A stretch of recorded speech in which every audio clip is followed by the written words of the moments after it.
नवा पहट से भूपेश कुमार साहू की। आदरणीय भूपेश कुमार। ऐसे लोग कैमरा लेकर भीड़ के बीच में घुसते हैं, कभी अपमानित होते हैं, कभी मेरी महिला, मेरी बेटियों को, मेरी बहनों को उस भीड़ में कभी कभी किसी गलत हरकतों का शिकार होना पड़ता है। मैं देखता हूँ कि कैमरामैन के चेहरे में वो जुनून रहता है कि जब अतीक के ऊपर गोलियां चलती है तो वो एएनआई का पत्रकार कैसे मैं इसको लाइव दिखाऊं। ये पत्रकारिता का जज्बा होता है कि अपने जान को हथेली में लेकर अपने घर में अपने बच्चों को अकेला छोड़कर आपको लाइव दिखाने के लिए वो पत्रकार अपना काम करते हैं। बदले में उन्हें क्या मिलता है? कोई स्थायित्व नहीं है, कोई उनको पता नहीं रहता कि आने वाले समय में हमारे घर का खर्चा कैसा चलेगा, कोई बड़ा पैकेज नहीं मिलता।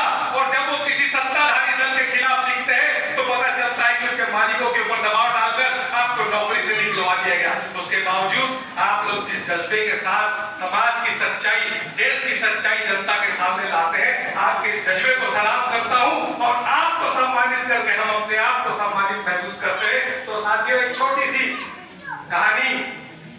एक बार की बात है, एक साधु संत एक समुद्र के किनारे से जा रहे होते हैं। अचानक उनकी नजर एक बिच्छू पर पड़ती है जो पानी में डूब रहा होता है। अब वो संत थे स्वभाव से, उनसे रहा नहीं गया। उन्होंने इस बिच्छू को हाथ की हथेली में उठाकर किनारे करने का प्रयास किया। तो जैसे बिच्छू की आदत है, उसने उस संत की हथेली में डंक मारा तो संत ने तिल मिला के बिच्छू को वापस छोड़ दिया और वो बिच्छू वापस पानी में गिर गया। वो बिच्छू फिर डूबने लगा। संत अपनी आदत से मजबूर, उनसे रहा नहीं गया। उन्होंने फिर बिच्छू को बचाने का प्रयास किया और बिच्छू ने फिर डंक मारा और वापस तिल मिला के वो बिच्छू पानी में गिर गया। संत ने तीसरी बार फिर उसे बचाने का प्रयास किया, क्योंकि वो तो संत थे, उनका स्वभाव था। दूर खड़ा हुआ एक इंसान उन्हें देखकर आकर बोलता है कि हे कि वो अपने स्वभाव के अनुसार अपना कार्य ईमानदारी से कर रहा है और मैं अपने स्वभाव के अनुसार अपना कार्य ईमानदारी से कर रहा हूं। इस भावना को लेकर सारे पत्रकार बंधु चलेंगे। राजेश कराते भाई, शुभम भाई, विवेक भाई, आप सभी को सादर प्रणाम। ये संस्था वक्ता मंच जो है पिछले 20-25 सालों से समाज सेवा में अपना योगदान दे रही है और लगातार ये अपना सामाजिक किसी न किसी स्वरूप में, चाहे वो महिलाओं का सम्मान करना हो, बच्चों को आगे बढ़ाना हो, साहित्यकारों को प्रोत्साहन करना हो, आप लोग आज उपस्थित है पत्रकारिता जगत में आप लोगों का सम्मान कर लेते हैं। बहुत सारे काम ये हंसनी का जुड़ा घूमते घूमते और किसी अच्छे स्तरों में स्थान की तलाश में आगे बढ़ा, बहुत दूर निकल आया। वो एक निर्जन और एक सुनसान इलाके में पहुंच गया। बड़े आश्चर्यचकित कि क्या इस जगत में ऐसा कोई निर्जन और ऐसा कोई वीरान इलाका भी हो सकता है। परंतु चूंकि शाम हो चुकी थी तो उन दोनों ने रात्रि विश्राम करने का वही निर्णय लिया। हंस ने हंसनी से कहा, आवाज क्लियर आ रही है ना, तो समझ में आ रही सब लोगों को।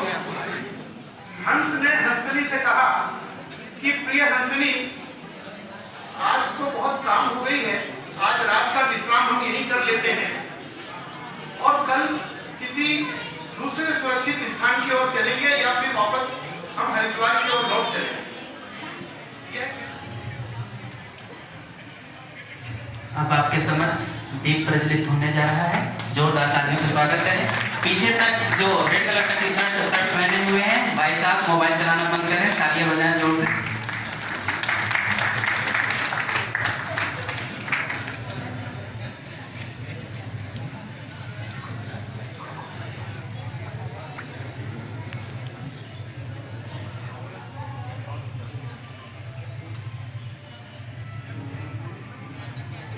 तालियां बजती रहना चाहिए, क्योंकि ज्यादा से तालियां बजा रहे हैं।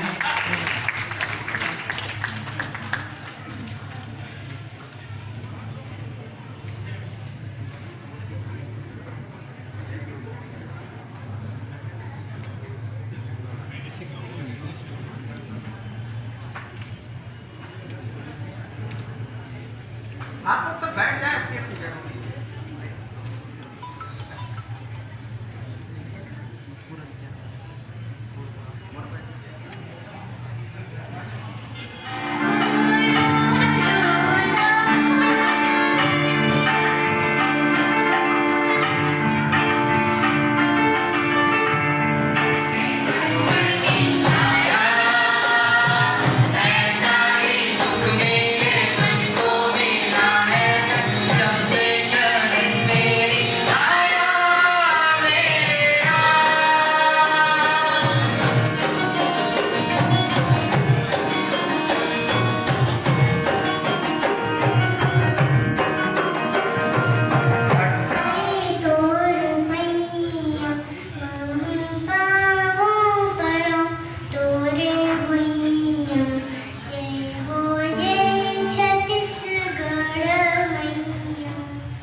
जोरदार तालियों से स्वागत करें।